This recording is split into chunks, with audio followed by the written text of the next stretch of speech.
You know, building a chassis is like the hardest thing because you start to wander and you don't know why, and this doesn't wander.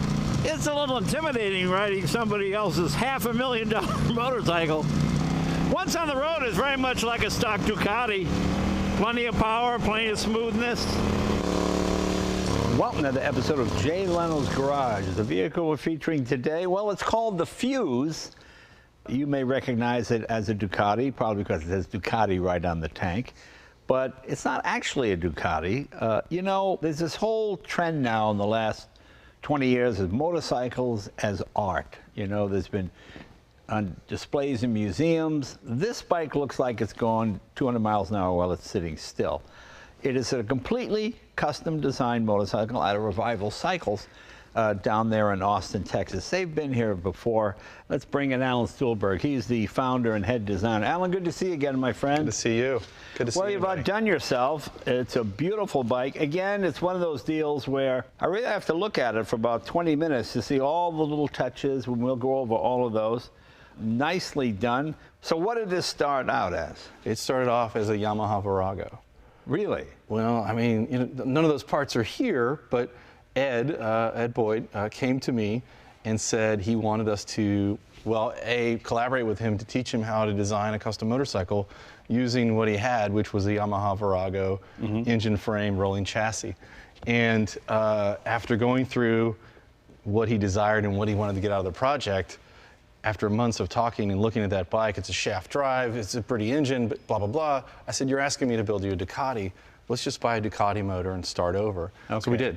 Okay. So yeah, so this started off as essentially an eBay motor, a Monster 1100, but mid-2000s, right, fuel-injected L-twin, and we just went from there. So everything on this bike is custom, including, I imagine the internals of the engine are stock, but yes, there's some custom. There are custom bits to the accessories of the engine, whether you know, the throttle bodies have been customized and all the kind of external bits to the engine. But yeah, internally, we went through the motor and just to refinish it and make it look nicer. But yeah, it's a factory on the inside. Does this frame bear any resemblance to an actual Ducati frame? No. No. No. And in fact, you know, I could let Ed tell you the story, but when he came to us, he had seen a Ducati on the internet that we had built years prior to that had some similar frame lines to this, and he wanted that, which is really this frame line that goes across the front over that front cylinder. And we started with a CAD file and started to build the stainless frame around that. So no, there are no parts on this bike other than that engine that are factory Ducati. It's all custom. And how hard is it to design a frame? I mean, it looks simple enough, you know, until you actually try to do it. And then you get out on the road and you find yourself, I mean, how did you know? Do you work it all out on computer? Or yeah, this bike was completely built in CAD as from every single point before anything was made, ostensibly. We made a few changes and subtle changes later, but the basic geometry of it was built to emulate kind of a mid-90s GP 250 bike, which is that it's got a more vertical steering head and steering angle, and it is a heavier steering, but very, very, very stable motorcycle to ride. But yeah, you start with those points, and then everything from there is all about ergonomics and strength. So all bracing starts mid-engine. Right. Okay. Because it's a stressed member. Right. There's nothing below. Right. Okay. Well, that's, which is pretty, you know, that's a pretty standard thing for the Ducati did. Dumb question. How did you know that would work?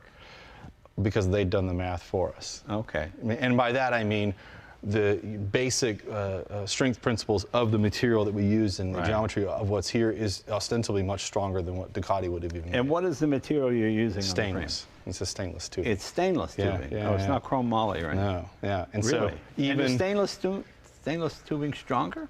Yeah. Well, the thickness of this is. Yeah. Okay. Yeah. It's heavier. It's not lighter than chrome moly, but it is a stronger material. So even this wouldn't work on a racing frame because it'd be a little heavy. Right. This was made more as a design practice, and the look and the feel and the aesthetics of the material was more important than making it lighter and faster than the factory bike. Even what's it weigh? Around 400 pounds. Oh, wow, that's pretty light. Yeah. Even the shock points seem a bit. Yeah. It's all different. It's all different. Everything. Right. So, I mean, that is, as an example, those are solid stainless lugs. Right. and the head tube is all solid stainless. Even underneath here, there's a battery tray, all machined from solid stainless. Okay, so you made your own threads, made your own nuts. In some instances, yes, but in truth, the bigger story, Jay, is that a lot of people contributed to building this motorcycle. Okay. And I mean a lot of different fab shops and a lot of different people. Even the design process was mostly Ed. And this is aluminum. Yes, sir. Okay. That's hand-beaten aluminum with some pieces that were machined into it, meaning the taillights, Gotcha. and then pieces underneath And it. this is your gas tank? Yes, sir. How do you... Yeah, you got it. So, Oh, I see. and then it twists out, yeah. Oh, that's good, clever. All right. Yeah. Well, bring Ed in. Let's see what he has to say. So Ed was the former head of design, Ed Boyd, of Dell Computers. How are you? Oh, good to see you. Okay. Awesome. So how different is this in designing a computer there? This is a... Very different, and that's kind of what I wanted to tackle. I went to Alan. I was like, man, I want to learn how to design a motorcycle. And like he said, we started with the Virago. We put it back together, and I sold that and bought this motor, and we built the entire bike in 3D over about a 18 to 24 month period. And so before we built anything physically, we had the whole bike really worked through in CAD. Now let me ask you something. Design-wise, functional. Yeah. Is it better? Is it about the same? Or it just looks different? Depends on your, it depends on your metric, I think. Right. Meaning if, obviously aesthetically, I think it's a prettier motorcycle than the production monster ever was. Well, that's true. I mean, if you brought a Ducati test rider in here, yeah. would he be impressed with this chassis? What do you think? I think he would for the stability reasons, right? Because it's, like I said, it's so stable and it's nimble. It's overbuilt in many ways. Like we over-engineered the frame and we over-engineered a lot of the parts. The swing arm. So it wasn't, the Pursuit was not the ultimate in lightweight. Well, that's what I like. I have the old SS Ducatis, the Desmo Drive ones. I just bought one. They're long wheelbase, but in a corner they're like a freight train. You just lean it over and it just goes. Yeah. It's a long bike. It's the wheels are the same size. Doesn't have the smaller front wheel, right? Right. So, but you get in a high speed and you're just there. You feel confident. You're not you're not doing any of that. No joking around. Yeah. But even as an example, even the brake calipers on this bike are custom. Right. They're every single piece, the swing arm, the brake calipers, the carrier for the brake rotor, the triple clamps alone. I mean, when you look at this, you have to understand that the triple clamp throttle slide for the throttle cable, and then of course it holds the front forks on. That piece alone. That was a solid block of aluminum we started with, and so it's designed as two pieces. The bottom piece is the upper triple, basically. And as Alan's saying, ran all the electricals running through it as well. So we tried to hide as much of the mess that you have with a normal motorcycle inside the handlebars. So the handlebars clean the bike up a bunch. Why a single disc rather than two smaller? Well, it's a common misconception, really, that two brakes is really a lot better than one. And by that I mean if you were on the racetrack and you were in high-speed corners constantly, then you could run into a heat issue. Right. But as far as braking power is concerned, that's more than enough for a 400. Well, I was more concerned from the standpoint of when you get on the brakes hard, you'll blow a seal on this side because you're more. Oh, I see what you mean. I've had that happen. Yeah. Because it's just pulling it. It's pulling it down.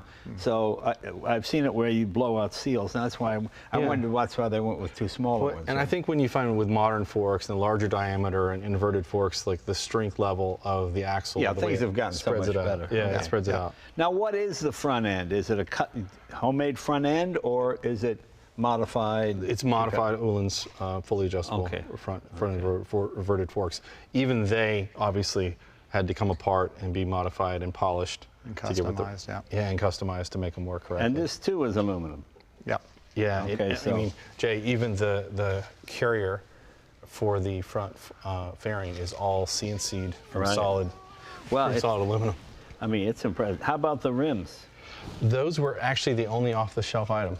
Yeah, they're not common. They were typically a company that makes wheels. They're 18s. It's an unusual rim because I know it seems to come around the side of the tire more. Yeah, but it's actually an illusion. It's just the way they've shaped the wheel. Oh, it's just an illusion. Okay. Yeah. Well, maybe really. Yeah. That's... The shape of it is internally when you have the wheel apart. It's this standard wheel. Yeah. Okay. But they build in that shoulder. And I like the choice to go with a wire spoke rather than a modern sort of mag wheel or something, because it does give it a period correct look, and it makes it appear lighter. Yeah, it does, visually, right? Yeah. And even it's purposeful. It didn't matter if we put the brake on the left or the right-hand side. It was to give that whole uncluttered reveal to the right side of the bike. Right, very nice. The truth of the story is that Ed came to us to learn how to design a motorcycle, and then Ed showed us how to get things made. And by that I mean, we're a home-built shop. You know me the whole time we've been around, but 14 years, we didn't really have the ability to go out and make a custom one-off windscreen. Right. Or, I don't have a 5-axis mill. We couldn't machine those pieces. Or, I mean, yeah. But we use a lot of the shops that I was using to make prototype parts at Dell and other places. So the handlebars were made in Chicago at a company called Models Plus. So they had a 5-axis. So this is all solid unit here. Solids, That's actually hollow inside. Yeah. Okay. So this doesn't even weigh that much. That's hollow inside. Right. If you pull it apart, it's like a clamshell. Yeah, and all the cablings inside of that. The dash, the same thing. The windscreen we made in Korea at a company called Model Solution. Yeah. Out of And your hydraulics are all internal? All internal, yeah. Brembo internals. And the Brembos are all hidden inside. I mean, dumb question, but why no mirrors? I knew that was going to come up. It always does. Whenever I write, I'm always like, is there, everybody, those people. You know why? You know why? Because I like to mess with you. Because you have 2 eyes, but and I've only got 1. If you can't see what's going on around you. But if you use the other one, you put mirrors on, yeah. I mean, doesn't that make it, that makes it so, because you have no idea, especially with a full face helmet, you go like this, okay, I can see to here. My peripheral vision ends here. So I have no idea if there's anybody next to me. We also left off the cup holder. Well, I mean, where are you going to? Yeah. Well, I would think there'd be some sort of creative solution. Yeah. We left the mirror off for aesthetic reasons, and yeah, I think we probably will put one on maybe later. Yeah. It messes up the flow of everything if we were to the visual flow. Yeah, we were trying to keep it clean. It's not art. You can ride this one. Well, that's true. That's true. Now, tell me about the exhaust system, the sort of, for lack of a better word, tiger stripes or whatever you want to call it. Yeah, well, I mean, obviously you can buy mandrel bent stainless steel tubing. You can even program it and have someone CNC bend it to but your spec. But this is deliberate, obviously. Yeah, it's deliberate because we actually had a conversation about this. I remember that if the pipes were to be smooth, then it would lose any feeling of it being handmade, because although many pieces of this motorcycle are made by machines and computers, it needs to have, it's all handmade, and it needs to have something that represents that piece. Not to mention, just the leather that was all hand stitched. Right. But that piece was a deliberate decision as a homage to racing bikes. So these were just put on. Yes. It's not pieces put together. It is. They're all pieces. They're pie cuts. Yeah. They're real pie cuts. Oh, okay. Well, then it makes perfect sense. Yeah, they're pie cuts. Very nice. Yeah. So I can't remember how many hundreds of feet of weld it is, but it was a lot of stainless. Yeah. To get that together, but. Again, Ty, our welder, loves to weld, and that was his job. Oh, okay. You have turn signals here. And taillight, yeah. Okay, you have turn signals. Well, doing much better. They actually work. There's turn signals that. Even those taillights that you just noticed, those Ed sent out and had CNC-backed aluminum to weld into the body with these custom Lexan lenses. I'm trying to figure out. Do you have a battery or just a capacitor? It's right here. Right here. That's right here. And how does one access that? Through the seat? Actually, yeah, this pulls right up. And I see. If you want to look in, I can show it to you. Oh, that's very cool. Yeah. So everything is within. So you've got. Oh, yeah, very nice. Very nicely done. Fuel computer. Yeah. This is your electrical in unit. That is the solid state electrical controller. Gotcha. Reg-rec. Main fuse, battery, and then that's it. Great. Yeah, beautiful. It's job. tidy. Beautiful job. So. And tell me about these pieces here. These are handmade as well? So that is it was a Rizoma reservoir that we then modified and built, designed perches for that went with this. But yeah.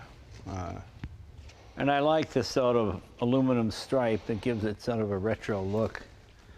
That's all Ed. Even red. I hate red. But you don't like red? I don't know what it is. I feel like it's too Italian, Jay. It's Ducati. Come on. Yeah, it works here. It works.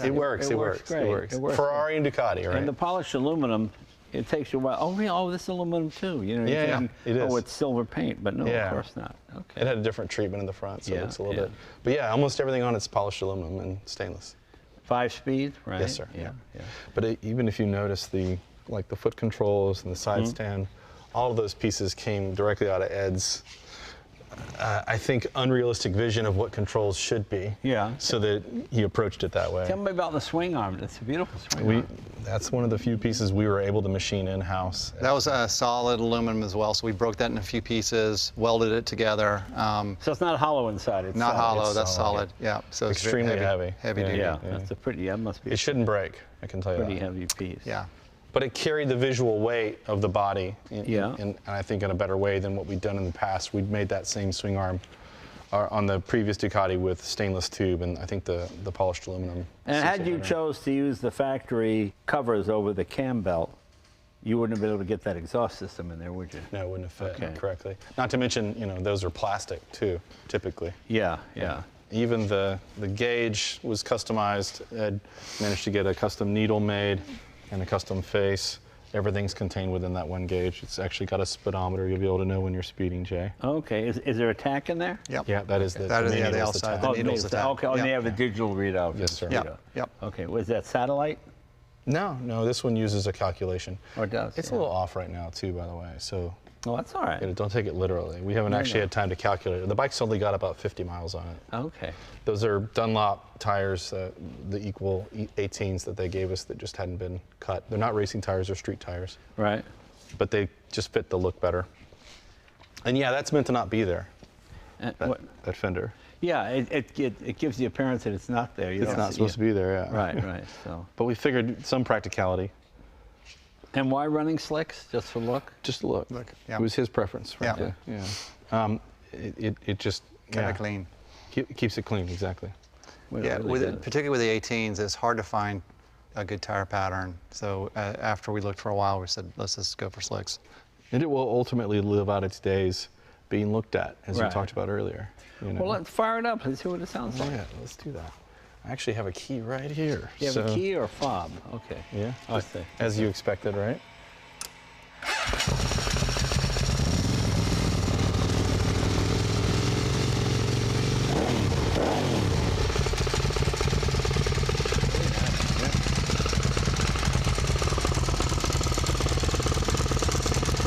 I like being able to see all the workings, the clutch, the cam belts.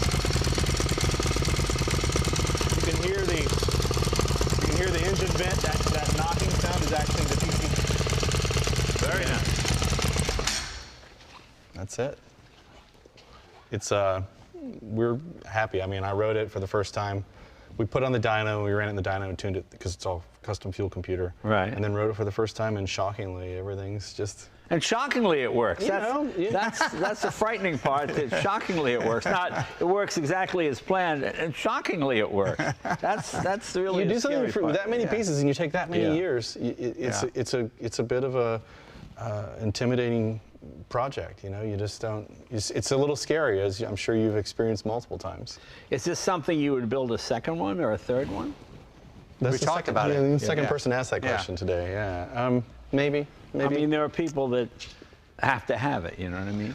I think the cost of this motorcycle, even if we duplicated it, would push a bunch of people off. It would push Jay Leno off. Well, I mean, but obviously, the prototype of anything is going to be expensive. Yeah. Very. The Yeah. first one is always the hard part.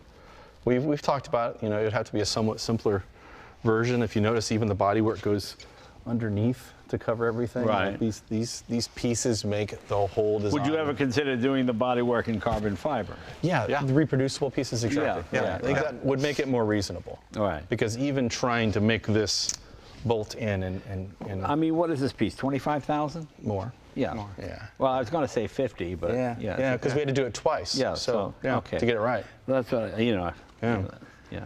That was hand beaten twice because the first I one know. just I mean, didn't work. I had a Duesenberg body made, so Yeah. so that's all. Yeah, hand- yeah. So. And it just to get that to, there were so many things on this bike that we kind of had to start over with. And to get it to flow, you know. First, we built it in 3D. Then we built a cardboard, 3D model of it. Then we built Right. a foam model. And as Alan said, we built 2 versions of the body to get it to this state. And it was a lot of work.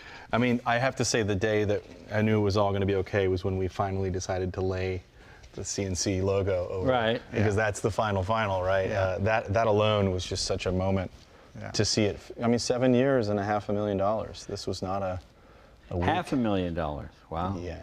And it started off, what, we're going to spend 100? I think that was the goal. Yeah, I thought it was going to be 100K. But the man's imagination ran away with the project, you know, and every time I think he would look at a piece and have the chance to go further. I'm speaking for you, but he wanted to go further. We pushed it. Right. Yeah, he wanted to push it. So each one of those pieces, there's hundreds of hours alone in just this top. Oh yeah, I know what Fabrication. Yeah, it's crazy. It's nuts. So, but yeah, it's by it works when it looks like it wasn't much work at all. Yes. You know, that's when something looks difficult and complicated, then it's hard on the eye, and you go, that must have been awful to me. Yeah. But you look at it, it looks pretty simple. No, it's not. You know? No. No, it's hard. My It's thought, beautiful done. Yeah, my thought was that most people weren't really going to get it, and that might be okay.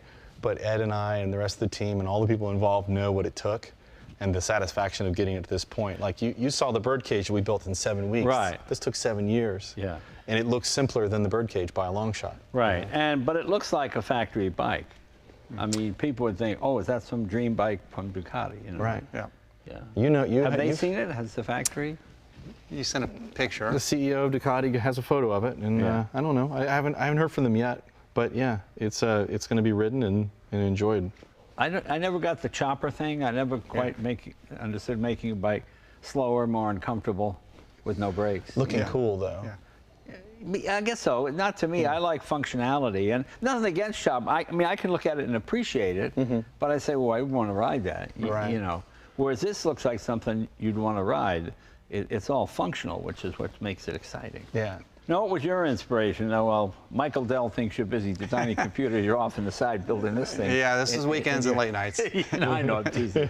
I mean, are your inspirations automotive, always motorcycle, what? Yeah, so when we started this, Al and I were looking to do a bike that was more classic in nature, and we started looking at like just the cars that we loved. And so we were looking at like the Type D from Jaguar, you know, the XJ13, some of the old, you know, 60s and 70s F1 cars with like, you know, which were tubes and motors. And so when we wanted to, you know, one of the ideas was suspend the body, make it float above the motor, and really pull this kind of tube, you know, very simple aerodynamic shape across. And, you know, that's kind of what drove a lot of the design. Has any motorcycle ever been built with a stainless steel chassis?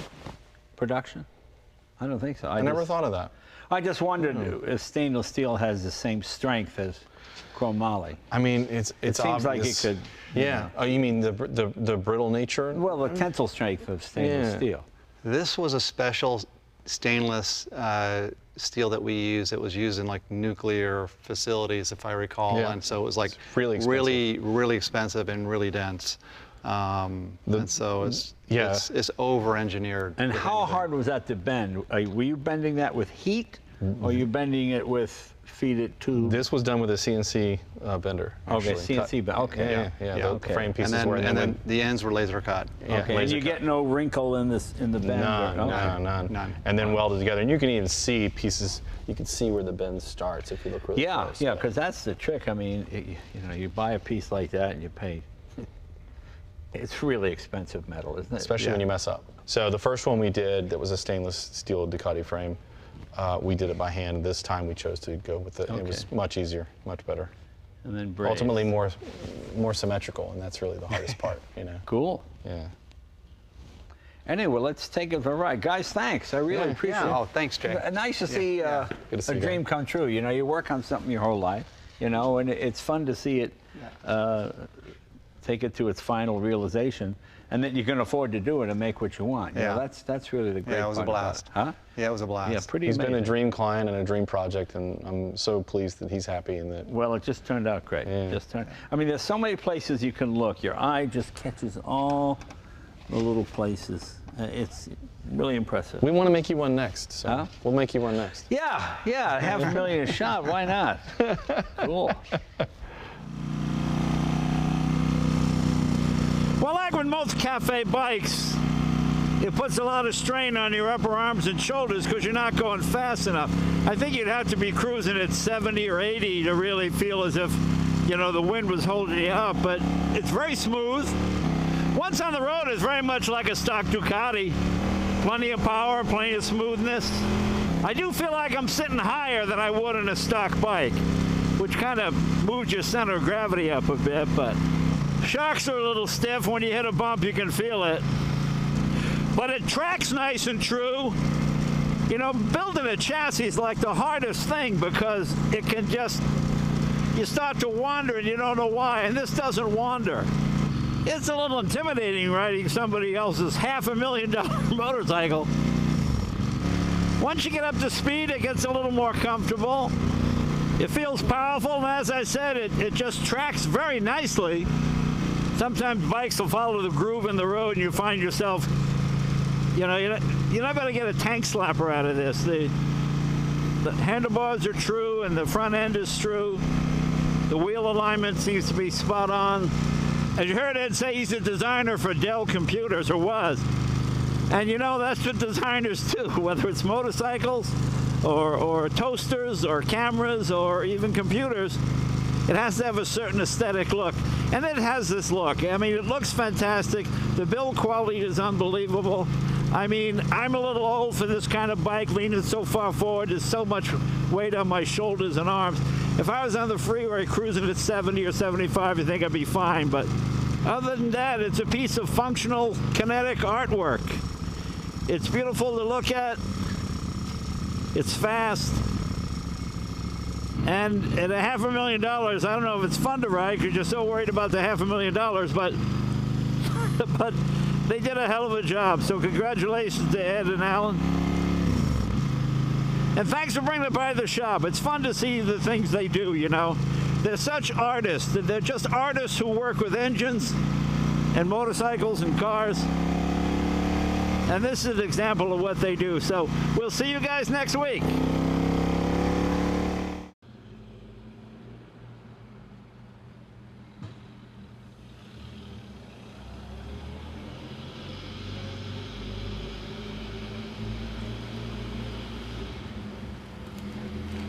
Mm-hmm.